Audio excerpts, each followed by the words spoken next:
Images of the civil rights movement of the 1960s are etched in history.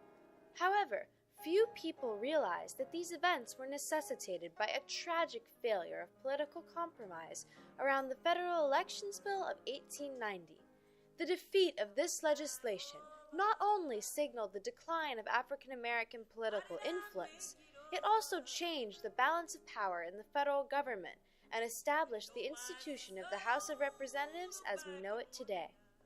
How I made it over. How I made it over.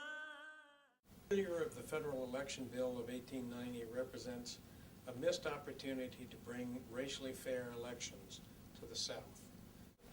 Not until the Voting Rights Act of 1965 did the goals of the advocates of the Federal Election Bill in 1890 come to fruition. Towards the end of the 19th century, there was much debate over the rights of African Americans under the 14th and 15th Amendments. This debate was central to a battle of politics and partisanship that coincided with the decline of the Eastern Republicans, who had dominated politics and government during Reconstruction.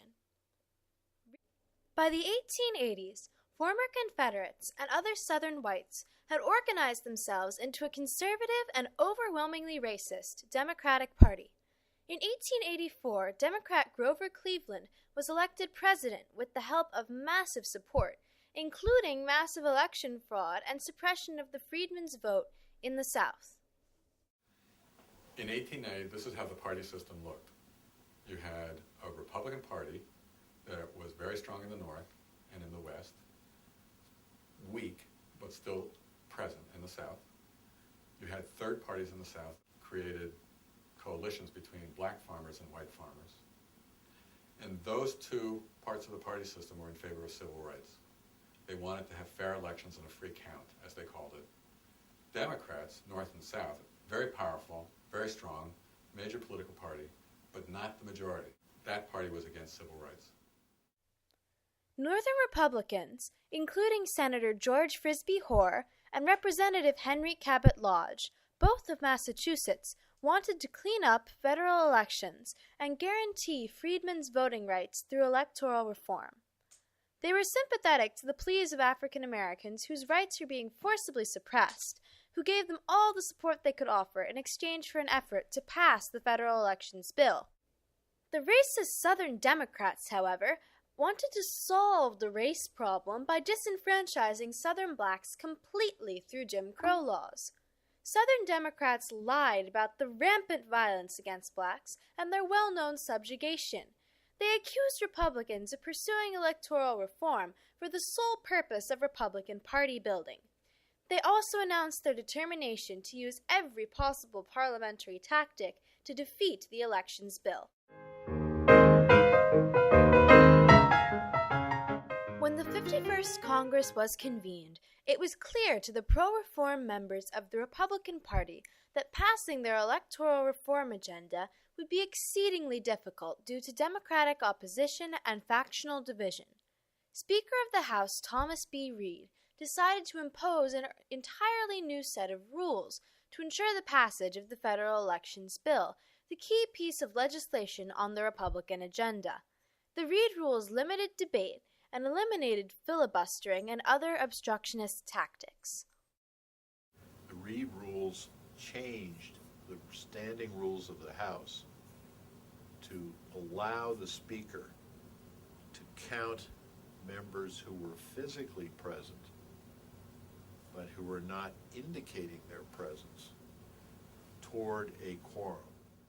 While there was some precedent for the new rules, Reed's tactics so angered the Democrats that they vowed to defeat the so-called force bill. The Reed rules mean that diplomacy is less important in the House than in the Senate. And the Reed rules also mean that debate is less important in the House than in the Senate. Debate is structured by the Reed rules. And the Reed rules allow the majority to control the floor, so they don't have to negotiate with the minority. The Reed rules changed the character of the House, ending unlimited debate and creating a distinctly new political culture. In the short run, the adoption of the Reed rules allowed the House to pass the federal elections bill, which would have been impossible without the kind of disciplined procedures that Speaker Thomas Reed was able to push through the House. In the long term, the impact of the Reed rules was to make the House of Representatives a much more effective body than it had been in the past, and operate more efficiently than the U.S. Senate, even though the Senate is a much smaller body. In a legislative body, the rules play a major part in determining the outcome of debate on any legislation. However, in 1890, the issue of electoral reform was so important that it changed the terms of the debate and the rules themselves.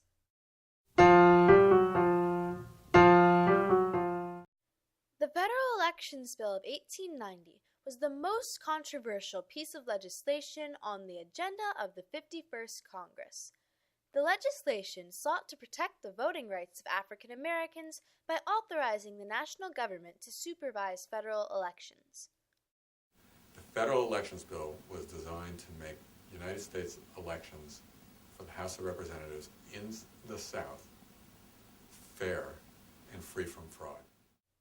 Democratic opponents of the Federal Elections Bill wanted to disenfranchise freedmen to erode the Republican base in the South, and they began waging a war of propaganda against the bill before it was even written. The key opponents of the federal election bill were Democrats in the Congress, both South and North. They were dependent on suppressing the black vote as much as possible in the southern states in order to win elections so that they could prevail and gain a majority of seats in the House of Representatives and in the Senate.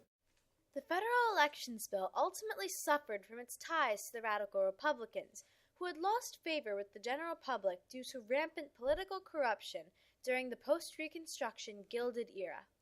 The main argument against the passage of the Federal Elections Bill is that it would centralize political power in the federal government. So people created this boogeyman of strong central power ruling heavily from Washington over states and localities.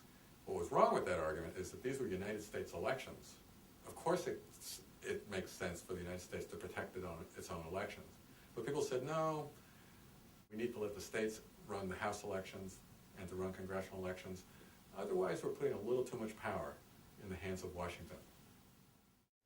The Reed rules enabled the Republicans in the House of Representatives to pass major legislation with minimal debate.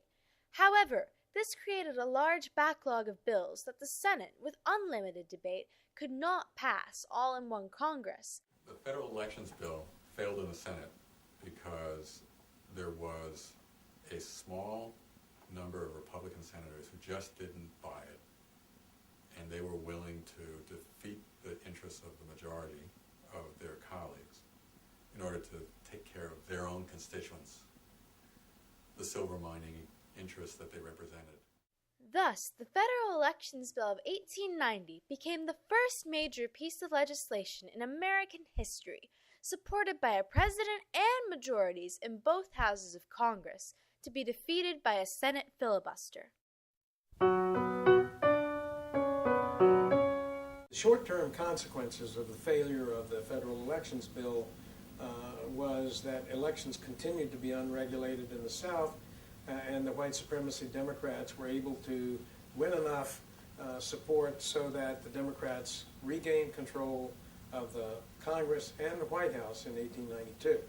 The Federal Elections Bill of 1890 was the last best chance for biracial democracy in the United States until the 1960s.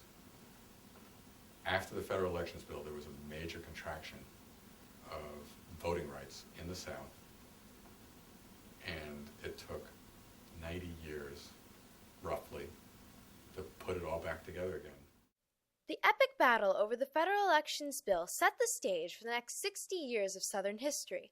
African American suffrage had been rendered a failure by violence and later by law. The institution of Jim Crow dominated the scene until the civil rights movement of the 1960s.